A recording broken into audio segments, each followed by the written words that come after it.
नमस्कार दोस्तों, उड़ान एस एकेडमी की इस ई लर्निंग प्लेटफॉर्म पे मैं मोहम्मद रियाज खान आप सभी का स्वागत करता हूं।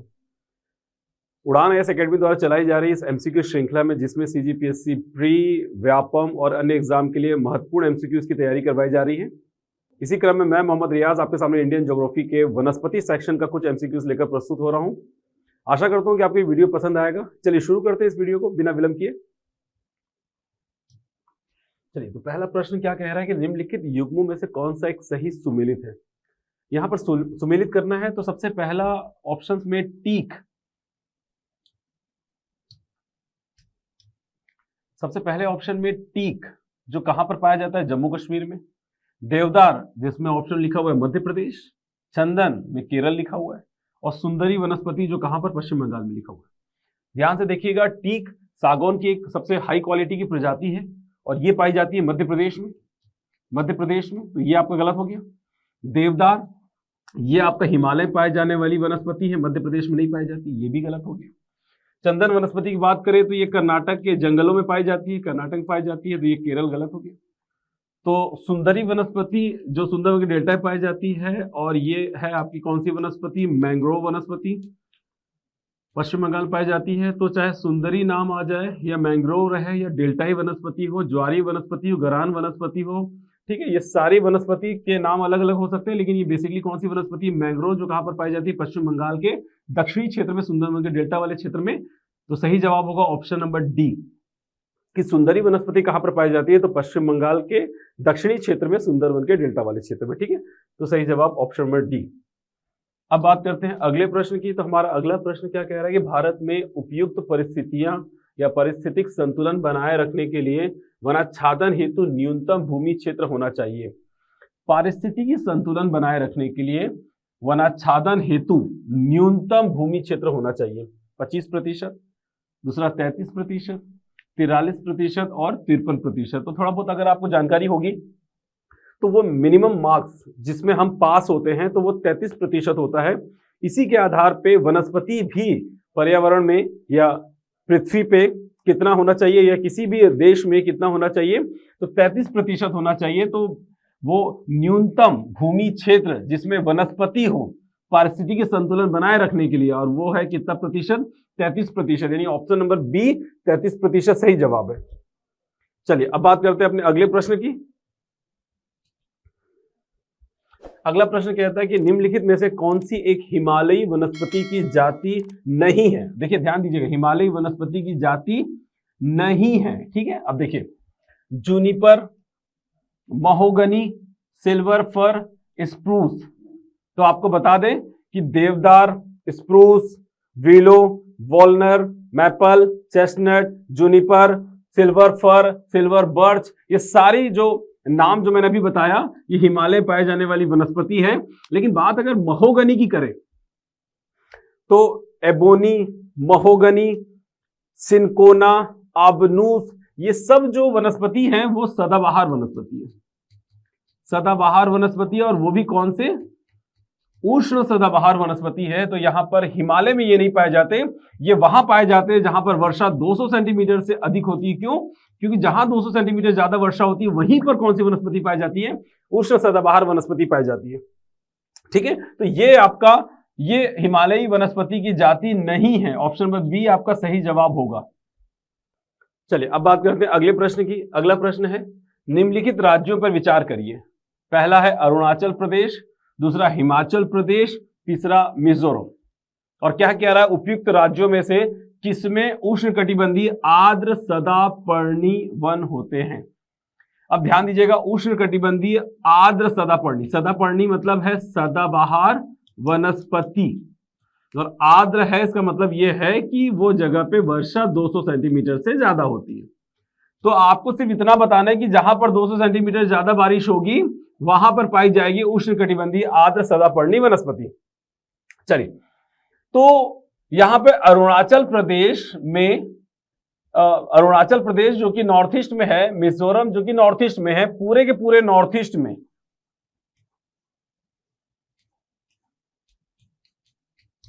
पूरे नॉर्थ ईस्ट में अगर औसतन वर्षा की बात करें तो 250 सेंटीमीटर वर्षा होती है। पूरे नॉर्थ ईस्ट में 250 सेंटीमीटर वर्षा होती है। और 200 सेंटीमीटर से आप जानते हैं कि वर्षा अधिक होने से कौन सी वनस्पतियों की सदाबहार वनस्पति होगी। इस हिसाब से ये दोनों में होगी। लेकिन हिमाचल प्रदेश की बात करें तो हिमाचल प्रदेश चूंकि हिमालय वाला क्षेत्र है और हिमालय जो है वो समुद्र से दूर होने की वजह से, हिमालय समुद्र से दूर होने की वजह से वहां पर वर्षा क्या होती है, कम।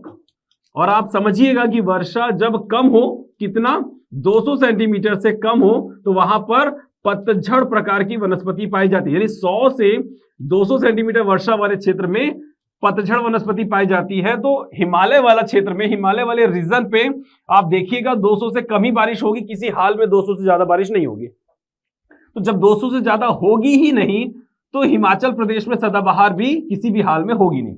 यहां पे वर्षा 160 सेंटीमीटर के आसपास होती है हिमाचल प्रदेश में, तो 200 नहीं होती तो सदाबहार नहीं होगी। तो इसमें क्या पूछ रहा है कि किन राज्यों में उष्ण सदाबहार, उष्णकटिबंधीय आर्द्र सदापर्णी वन होते हैं। तो पहला और तीसरा, ऑप्शन नंबर सी, केवल 1 और 3 इसका सही जवाब होगा। चलिए अब बात करते हैं अगले प्रश्न की। हमारा अगला प्रश्न कह रहा है कि निम्नलिखित कथनों पर विचार करिए। पहला स्टेटमेंट क्या कह रहा है कि भारत में कच्छ वनस्पतियां विश्व की कुल 3% है जो तटीय और केंद्र शासित प्रदेशों में विस्तृत है। दूसरा स्टेटमेंट क्या कह रहा है कि भारत में कच्छ वनस्पतियों की कुल क्षेत्र का लगभग 1/4 भाग पश्चिम बंगाल के सुंदरवन में है। और क्या कह रहा है, उपयुक्त में से कौन सा कथन सही है। अब देखिए, भारत में कच्छ वनस्पति, और बता दूं आपको कि कच्छ वनस्पति को ही कौन सी वनस्पति कहते हैं, मैंग्रोव वनस्पति, यानी मैंग्रोव फॉरेस्ट। विश्व का कुल 3%, विश्व की कुल मैंग्रोव का 3% मैंग्रोव कहां का है, भारत का है। तो ये तो सही है। और बात कर रहा है कि कहां पर पाए जाते हैं, तटीय और केंद्र शासित प्रदेशों में पाए जाते हैं। तटीय क्षेत्रों की बात करें तो तटीय क्षेत्र पे ही क्या बनते हैं, तो बता दीजिएगा, डेल्टा बनते हैं। और डेल्टा की बात करो तो सुंदरवन का डेल्टा, महानदी गोदावरी कृष्णा कावेरी के डेल्टाई क्षेत्र में कौन सी वनस्पति देखने को मिलती है, तो मैंग्रोव वनस्पति देखने को मिलती है। केंद्र शासित प्रदेश की बात करूं तो अंडमान निकोबार जो एक केंद्र शासित प्रदेश है, तीसरी सबसे ज्यादा मैंग्रोव वनस्पति कहां पर पाई जाती है, अंडमान निकोबार में। पहले नंबर पर सबसे ज्यादा मैंग्रोव वनस्पति कहां पर पाई जाती है, सुंदरवन के डेल्टा में। दूसरे नंबर सबसे ज्यादा पाई जाती है गुजरात का कच्छ का रण, और तीसरे नंबर सबसे ज्यादा मैंग्रोव वनस्पति पाई जाती है अंडमान निकोबार में। क्लियर। तो ये अंडमान निकोबार जो यूनियन टेरिटरी है वहां पर विस्तृत है, मैंग्रोव वनस्पति फैली हुई है। ठीक है, तीसरी सबसे ज्यादा मैंग्रोव वनस्पति वही अंडमान निकोबार पाई जाती है। उसके अलावा दूसरा स्टेटमेंट क्या कह रहा है कि भारत में जो कच्छ वनस्पतियों के कुल क्षेत्र का लगभग, कुल क्षेत्र का मतलब भारत में जितनी भी 4992 किलोमीटर स्क्वायर क्षेत्रफल में मैंग्रोव वनस्पति फैली हुई है।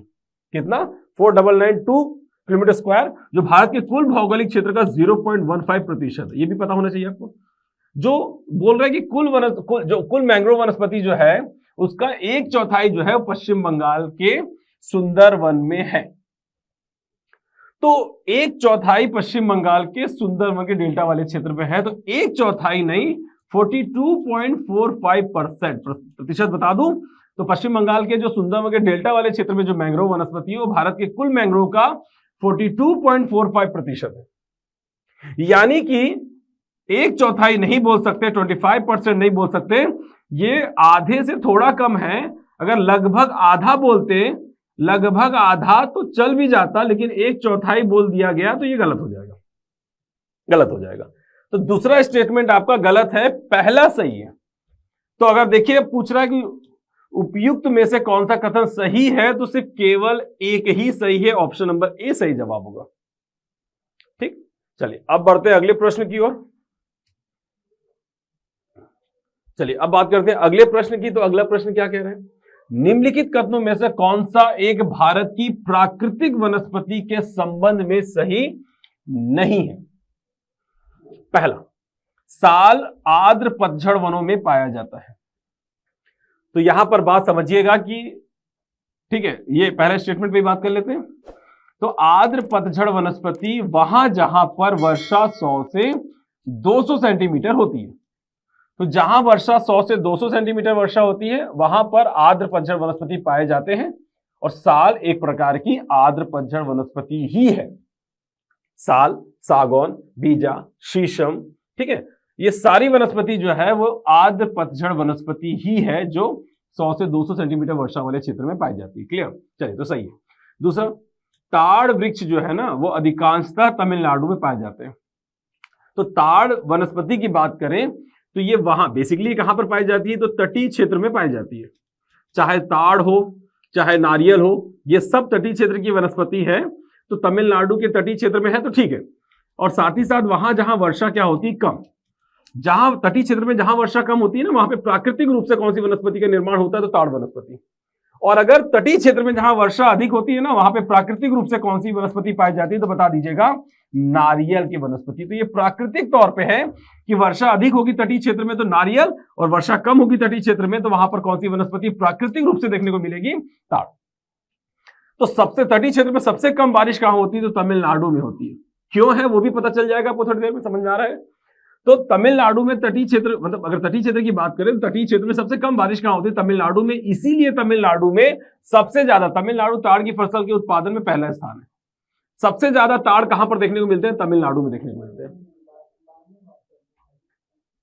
इसके अलावा तीसरे नंबर पे, तो ये भी सही हुआ, तीसरे नंबर पे देवदार शंकुधारी जाति का एक पेड़ है।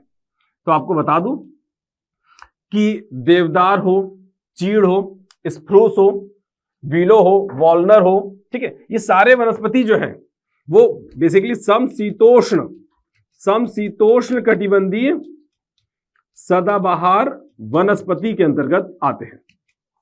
आपको बता दूं कि बेसिकली देवदार जो है ना, वो शीतोष्ण कटिबंधीय वनस्पति में भी देखने को मिलेगा और समशीतोष्ण कटिबंधीय वनस्पति में भी देखने को मिलेगा। बात समझिएगा, हिमालय की ऊंचाइयों पे उष्ण कटिबंधीय, उपोष्ण कटिबंधीय, शीतोष्ण कटिबंधीय, समशीतोष्ण कटिबंधीय और सर्वाधिक ऊंचाई पर शीत कटिबंधीय वनस्पति देखने को मिलती है।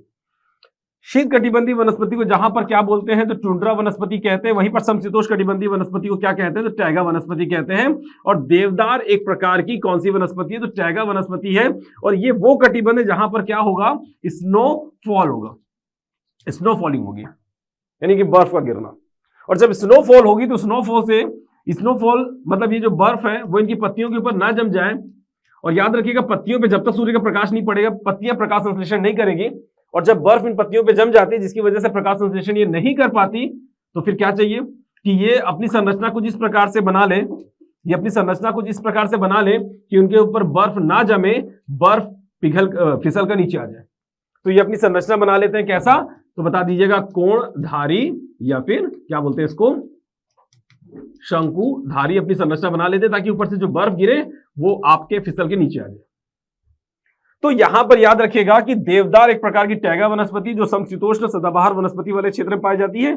और चूंकि क्या बोलना चाहिए, ये कैसी होती है, तो कोणधारी या शंकुधारी होती है। तो बिल्कुल देवदार, अब देखिए देवदार अगर शीतोष्ण कटिबंधीय क्षेत्र की है तो वो शंकुधारी नहीं होगी, लेकिन देवदार अगर समशीतोष्ण कटिबंधीय क्षेत्र की है तो वो डेफिनेटली शंकुधारी कोणधारी होगी। क्यों, क्योंकि वहां पर क्या होती है, जहां पर भी स्नोफॉल होगी वहां की वनस्पति ऐसी ही होगी, यानी कोणधारी शंकुधारी, और वो कहलाएगी क्या, टैगा वनस्पति। तो ये भी सही है। और एक आखिरी डी बचता है, 16 वनस्पति मुख्यतः हिमालय के ऊपरी रिच में पाए जाते हैं, ऊपरी क्षेत्र में पाए जाते हैं। तो 16 वनस्पति, जैसे कि मैंने टैगा और टुंड्रा दो नाम लिया ना, ये हिमालय के पर्वतों की ऊंचाइयों पर पाई जाने वाली वनस्पति है। जहां टुंड्रा को बताया मैंने शीत कटिबंधीय वनस्पति और टैगा को मैंने बताया समशीतोष्ण कटिबंधीय वनस्पति। वहीं पर अगर 16 नाम सुनेंगे ना तो बता दीजिएगा 16 वनस्पति प्रायद्वीपीय पठार की, बता दीजिए प्रायद्वीपीय पठार की सर्वाधिक ऊंचाई पे पाई जाने वाली वनस्पति है। प्रायद्वीपीय पठार में 3 पहाड़ी के नाम लीजिएगा। एक हो गया आपका अन्नामलाई, एक हो गया अन्नामलाई, एक हो गया आपका नीलगिरी की पहाड़ी क्योंकि ये पहाड़ियां ऊंची है, और तीसरा हो गया आपका पालनी की पहाड़ी। तो अन्नामलाई, नीलगिरी और पालनी की पहाड़ी की ऊंचाइयों पे जो वनस्पति पाई जाती है उसे कहते हैं कौन सी वनस्पति, 16 वनस्पति। तो ये कहना कि 16 वनस्पति हिमालय में पाई जाती है तो ये गलत है, ये प्रायद्वीपीय पठार में पाई जाने वाली वनस्पति है। ठीक, तो ये आपका गलत हो जाएगा। तो ऑप्शन नंबर डी आपका गलत हो जाएगा, यानी कि सही जवाब हो गया ऑप्शन नंबर डी। चलिए अब बात करते हैं अगले प्रश्न की। हमारा अगला प्रश्न है, साल वृक्ष किसकी प्ररूपी जाति स्पीसीज है, स्पीसीज मतलब प्रजाति। तो साल वृक्ष उष्णकटिबंधीय वर्षा वन, उष्णकटिबंधीय मानसून वन, टैगा वन और टुंड्रा वन। तो साल जो है ना, एक तो टुंड्रा और टैगा हो ही नहीं सकता, टुंड्रा और टैगा हो ही नहीं सकता। क्यों नहीं हो सकता? क्योंकि टुंड्रा वहां पाई जाती है, यानी शीत कटिबंधीय प्रदेश में पाई जाती है जहां पे क्या जमी होती है? बर्फ। और टैगा वहां पाई जाती है जहां पर कैसी होती है? कोणधारी या शंकुधारी वनस्पति पाई जाती है, जहां पर क्या होती है? स्नोफॉल होती है। तो साल यहां तो हो ही नहीं सकती है, दो में तो हो ही नहीं सकती। अब बात करें उष्णकटिबंधीय वर्षा वन की और उष्णकटिबंधीय मानसूनी वन की। तो वर्षा वन मतलब जहां पर वर्षा हमेशा होती है वहां पर वर्षा वन पाए जाते हैं, यानी कि कहां पर? इक्वेटर पे।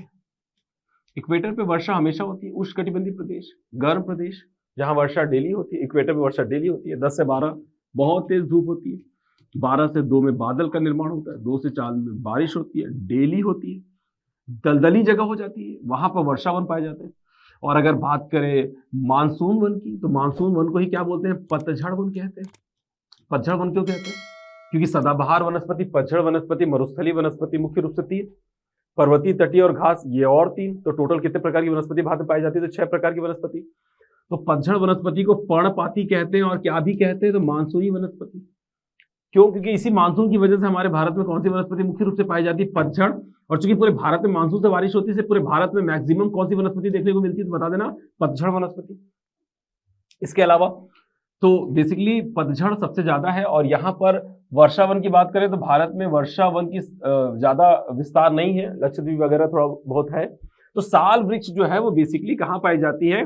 तो मध्य प्रदेश, छत्तीसगढ़, ठीक है, मुख्य रूप से यहाँ पर पाई जाती है। तो जब यहाँ पाई जाती है तो ये जगह तो कैसी है? तो बता दीजिएगा, पतझड़ वनस्पति वाली जगह। तो बात ही खत्म हो जाती है।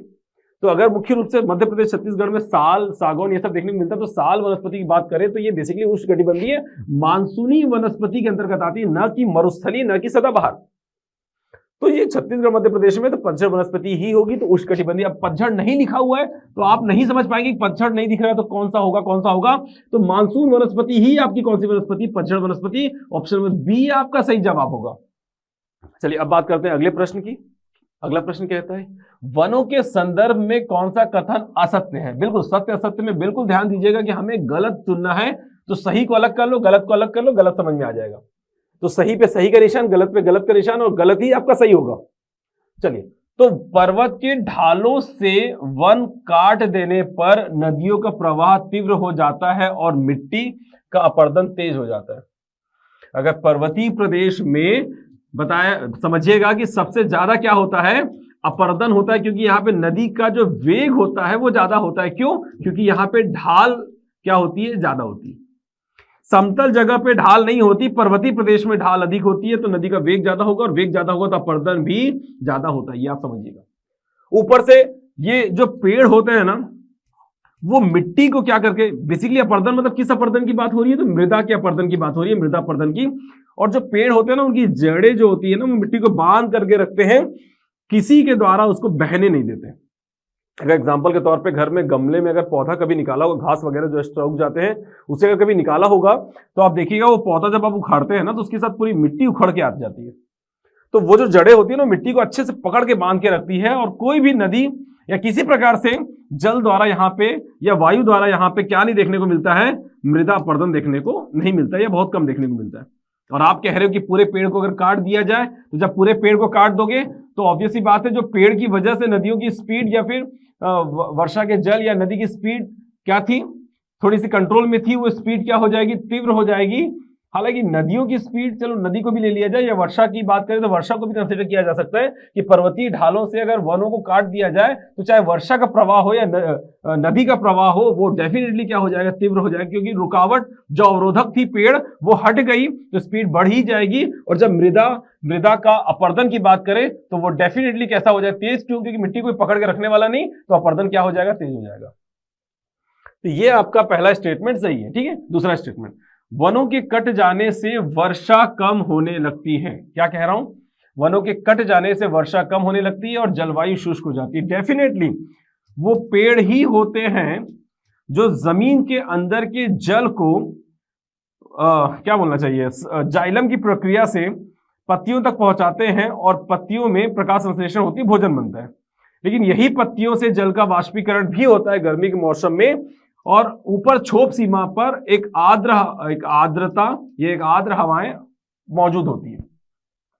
तो होता यह है कि जब पेड़ों की कटाई कर दी जाती है तो जब बादल आएंगे तो उनको कोई आर्द्र हवाएं नहीं मिलेगी, जिसकी वजह से वो उस आर्द्रता के साथ मिलकर संतरित। जरूरी है पेड़ का होना। आपने सुना होगा कि जहां पेड़ ज्यादा होते हैं वहां वर्षा भी ज्यादा होती है। क्यों? क्योंकि क्षोभ सीमा पर आर्द्रता पहले से मौजूद होती है और यही आर्द्रता वर्षा के लिए जिम्मेदार होती है। ठीक है, आपने कई जगहों में देखा होगा, हालांकि जलवायु वाला सेक्शन नहीं है, अब थोड़ा सा समझिएगा कि कई जगहों पे देखा होगा कि बादलें आती तो है लेकिन वो निकल जाती है, वर्षा नहीं होती। क्यों? क्योंकि उस सीमा पर, उस क्षोभ सीमा पर आर्द्रता नहीं होती, इस वजह से। तो वर्षा होने के लिए आर्द्रता का होना जरूरी है। तो जो पेड़ होते हैं, जो पेड़ वो उस पेड़ जमीन के अंदर से जो जड़ें पानी को जाइलम की प्रक्रिया से पत्तियों तक पहुंचाएगी और पत्तियों से जल का जब वाष्पीकरण होगा तो ऊपर आर्द्रता के मौजूद होने की वजह से वर्षा अधिक होती है। तो क्या कह रहे हैं? वनों के कट जाने से वर्षा कम हो जाती है, तो बिल्कुल सही बात है। और जलवायु कैसी हो जाती है? शुष्क हो जाती है। बारिश कम होगी तो जलवायु शुष्क हो जाएगी, तो ये भी सही है। तीसरा, चौथा देखते हैं। वनों का देश की जलवायु पर गहरा प्रभाव पड़ता है। बिल्कुल, जहां पर पेड़ नहीं होते वहां की जलवायु और जहां पेड़ होते हैं वहां की जलवायु बहुत अंतर होता है। ठीक है, ये भी सही है। बच गया सी, वनों के काटने से मिट्टी का क्षरण थम जाता है। यार इस चीज को अगर आप समझ लोगे तो समझ में आ जाएगा कि ये गलत है। वनों को अगर काट दोगे तो मिट्टी का क्षरण या अपर्दन, बोथ से क्षरण यानी कि ठीक है, अपर्दन ही होता है क्षरण का मतलब। तो वनों के कटने से मृदा का क्षरण क्या हो जाता है? थम नहीं जाता बल्कि बढ़ जाता है। तो ये गलत है, इसलिए यही सही जवाब हो गया ऑप्शन नंबर सी। चलिए अब बढ़ते हैं अगले प्रश्न की ओर। चलिए अब बात करते हैं अगले प्रश्न की ओर। हमारा अगला प्रश्न क्या कह रहे हैं कि क्रिकेट बैट के लिए विलो कहां से प्राप्त होता है? जैसे मैंने एक दो बार बताया कि हिमालय के शीतोष्ण कटिबंधीय क्षेत्र में और सम शीतोष्ण कटिबंधीय क्षेत्र में विलो प्रकार की वनस्पति देखने को मिलती है। विलो, वॉलनट, ठीक है, मैपल, चेस्टनट, ये सब जो वनस्पति है वो शीतोष्ण और समशीतोष्ण कटिबंधीय वनस्पति है। तो बेसिकली ये पाई जाती है हिमालय के क्षेत्र में। ये कहना कि उष्ण कटिबंधीय वन, वर्षा प्रचुर वन, शंकुधारी या शंकुवृक्षी वन या पतझड़ी वन। अब समझने वाली चीज यहां पे क्या है वो समझे। एक तो उष्ण कटिबंधीय वन बोलने का मतलब होता है गर्म प्रदेश में पाए जाने वाले वन, और ये पाए जाते हैं कहां पर? तो बता दीजिएगा, हिमालय में। और अगर हिमालय में है तो हिमालय कतई गर्म नहीं होता, तो वो ठंडा होता है। इसका मतलब ये गलत हो गया। दूसरा, वर्षा प्रचुर वन, जहां वर्षा ज्यादा होती है वहां पर पाए जाने वाले वन। तो ये हो गए आपके, अगर वर्षा ज्यादा होगी तो ये हो जाएंगे आपके सदाबहार वनस्पति, जबकि ये सदाबहार वनस्पति नहीं है। ठीक, ये भी बात समझ ले। अब शंकुधारी या शंकुवृक्षी वन ये होते हैं समशीतोष्ण कटिबंधीय। ठीक है, तो समशीतोष्ण कटिबंधीय वनस्पति जो होते हैं स्नोफॉल की वजह से वहां की वनस्पति कैसी होती है? शंकुधारी होती है। तो ये भी यहाँ पे बात आ जाएगी कि शंकुवृक्षी वन ये नहीं है। एक्चुअली नाम देखा जाए तो शीतोष्ण और समशीतोष्ण दोनों में मिलता जरूर है। जब आप पढ़ेंगे तो शीतोष्ण में भी नाम लिखा रहता है विलो का और समशीतोष्ण में भी नाम लिखा होता है विलो का, लेकिन मैं इसको इस जगह से नकारता हूं। इस प्रश्न के हिसाब से शीतोष्ण कटिबंधीय वनस्पति में बेसिकली क्या देखने को मिलता है? विलो। मतलब ये जो क्रिकेट बैट वाली विलो जो है ना, मैं क्रिकेट बैट वाली विलो की बात कर रहा हूं। क्यों? क्योंकि इस जगह की वनस्पति का जो स्ट्रक्चर है वो सब बदल जाता है, और इस शीतोष्ण कटिबंधीय वनस्पति का स्ट्रक्चर भी एकदम अलग होता है उससे। ठीक है, तो ये जो क्रिकेट बैट वाली जो विलो है ना वो पाई जाती है शीतोष्ण कटिबंधीय वनस्पति के अंतर्गत। ठीक है, विलो, वॉलनट ये सब शीतोष्ण कटिबंधीय वनस्पति है। अब ये जो है शीतोष्ण कटिबंधीय वनस्पति, इसको कहते हैं चौड़ी पत्ती वाले कौन से वनस्पति? तो बता दीजिएगा, पतझड़ वनस्पति। क्या कह रहे हैं इसको? चौड़ी पत्ती वाले पतझड़ वनस्पति। तो ध्यान से समझिएगा कि शीतोष्ण जहां चौड़ी पत्ती वाले पतझड़ है, समशीतोष्ण वहीं पर चौड़ी पत्ती वाले क्या कहलाते हैं? चौड़ी पत्ती वाले सदाबहार वनस्पति कहलाते हैं। तो हमें सदाबहार वाली समशीतोष्ण की जरूरत नहीं है, हमें शीतोष्ण वाली कौन सी बात कर रहे हैं हम? चौड़ी पत्ती वाले। क्यों? क्योंकि यहां पर वाष्पीकरण कम होने की वजह से, यहां की पत्तियां कैसी होती है? चौड़ी होती है। और वर्षा कम होने की वजह से यहाँ की वनस्पति कैसी होती है, पतझड़ होती है। तो शीतोष्णकटिबंधीय वनस्पति चूंकि चौड़ी पत्ती वाले पतझड़ वनस्पति कहलाती है, और विलो इसी शीतोष्णकटिबंधीय वनस्पति के अंतर्गत आती है, और वो एक प्रकार की कौन सी वनस्पति हो गई, पतझड़ी वनस्पति हो गई। इसलिए सही जवाब है सी। गर्म प्रदेश की वनस्पति नहीं है, ठंडे प्रदेश की पतझड़ वनस्पति है आपकी कौन सी, विलो। तो सही जवाब हो गया ऑप्शन नंबर सी। अब बात करते हैं अपने अगले प्रश्न की।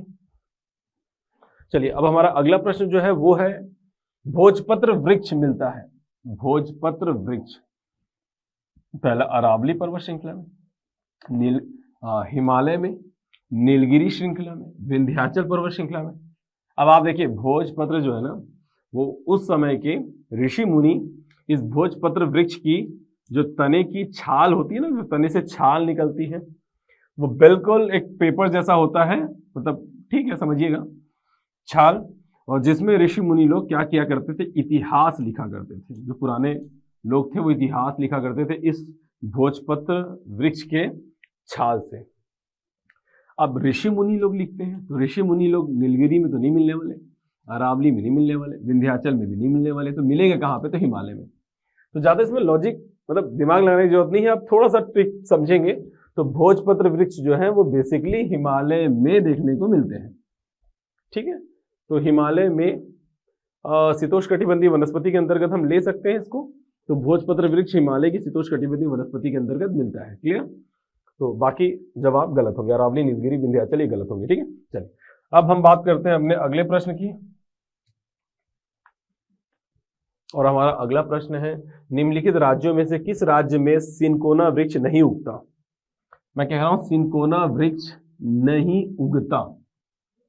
अब आपको मैंने बताया था कि एबोनी, महोगनी, सिनकोना, आबनूस ये एक प्रकार की कौन सी वनस्पति है, तो बता दीजिएगा, सदाबहार वनस्पति है। तो अगर बात सदाबहार की रहेगी तो आपको थोड़ा सा समझ में आएगा कि अगर आप देखेंगे यहाँ पर तो कहाँ पर ऐसा है जहाँ पे सदाबहार वनस्पति पाई ही नहीं जाती, जा ही नहीं सकती।